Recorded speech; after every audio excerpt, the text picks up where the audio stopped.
Hello, Marky Dragon, also known as Marcus Eichenberry in real life, and I've got another question about AVerMedia cards. It seems to be a popular subject. So an AVerMedia card is really just, it could be any brand. AVerMedia is just a brand. And it's an HDMI input card into your system. And so I've got a question here from Fina.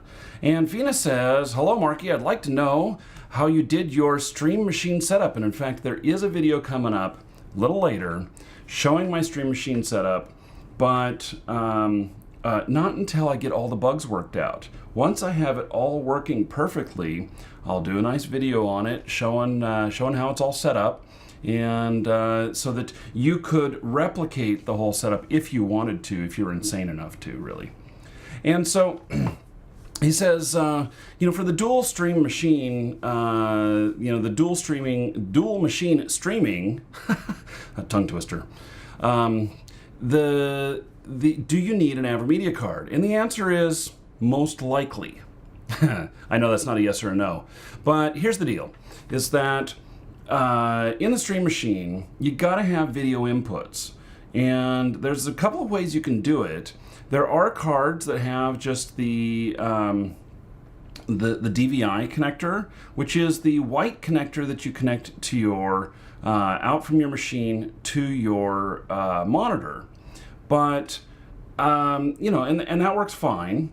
But you may want to use HDMI, and the reason is, man, is that light flashing behind me? I'm not easily distracted at all, am I? I have a remote here for it, and there we go.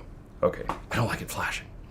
It's not supposed to flash. It resets itself every once in a while. I don't know why.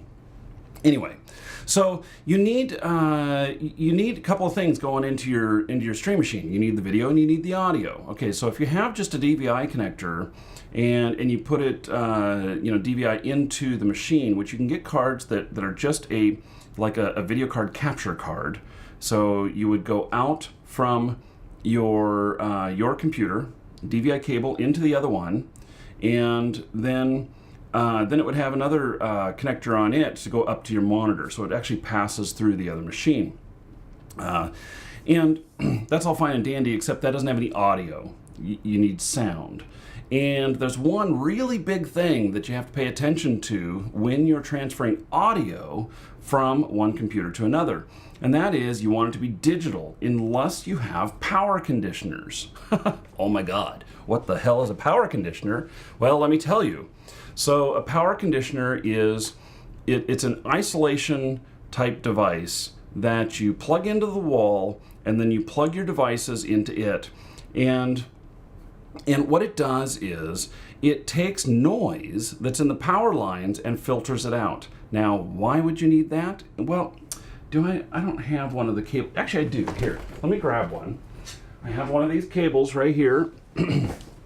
And this is, okay, so you may recognize this. This is the type of cable that you would use for like a headphone jack. Okay, so I want to transport audio from my machine that I'm playing gameplay on to my machine that is recording it. And I would use a cable like this. It'd have two ends like this, and so you have an input. You might put it into the line in or into the mic in, and you put this into the headphone out or the line out, and you think you're all fine and dandy. The problem is there's an analog connection, and it being an analog connection, it's subject to line noise. And you would think, I don't get all this stuff. This is really dumb, Marky. Why are you telling me all this? Well, the fact is that when my neighbor's refrigerator kicks on, I hear it in my power connection here. When my neighbor on the other side turns on their garage door opener, I hear it in my power here. And it's because we're all connected to the same grid. And there's nothing that stops noise or interference from going back down the power lines. In fact, I can hear things from a few houses over. Pretty freaky, huh?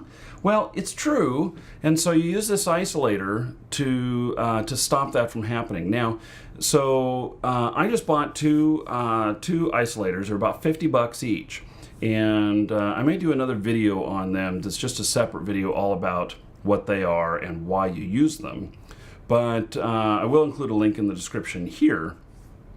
And So I got two of them, one for each machine, and then I'm going to plug each machine into it, the battery backup into it, and a couple other devices into each one. Now, hopefully, none of my equipment here is causing noise on the line, because then it'll go right into that and right back out onto my audio cable. And it sounds really horrible. It sounds like radio interference, a high buzz. It just sounds really crappy. And I thought, okay, well, maybe it's just in my headphones. Whenever I first encountered this, no, it's in the recordings as well. And so it really destroys everything. Okay, so going back to the AVerMedia card, the reason why you would use an AVerMedia card is because, another reason is because you can transport the audio through the HDMI cable as well. And when you do it digitally, there's none of this interference. You don't need this other stuff. And so as long as you don't use any analog cables like this for audio, you actually can get this in video as well. But HDMI is not analog video. So it's digital, and it's just not affected the same way. So I do recommend, like an AVerMedia card, I do recommend going some sort of input. You can use another brand. There are some other brands out there, but AVerMedia specifically makes one for gamers. And the reason that it's good is because it also has a processor on it that will either process the video as it comes in, or if you're playing on the same machine, you can also use it to render the video in full 1080p. And if you have a machine that's a little bit underpowered, that is an enormous help. XSplit will connect up directly with that and use its processor to render that out. And when I used one of those for the first time, I was like, holy shit, this is great, because my machine was really being taxed by trying to do the higher end graphics, and then my CPU just wasn't quite strong enough for everything I was trying to do. And that way you can record at this higher resolution and make your videos look better. So there's a couple of things to it. Anyway, is it 100% necessary? I'm sure there's some other ways to do it. But if you're going to have a stream machine, you need some sort of video inputs and audio inputs, and that is my recommendation at this point. So anyway, links in the description, one for the power conditioner I was talking about, another one for the AVerMedia card. Both links are going to Amazon. It's where I bought both of mine. And if you like my videos and you use that link, I get a little bit of a commission from Amazon.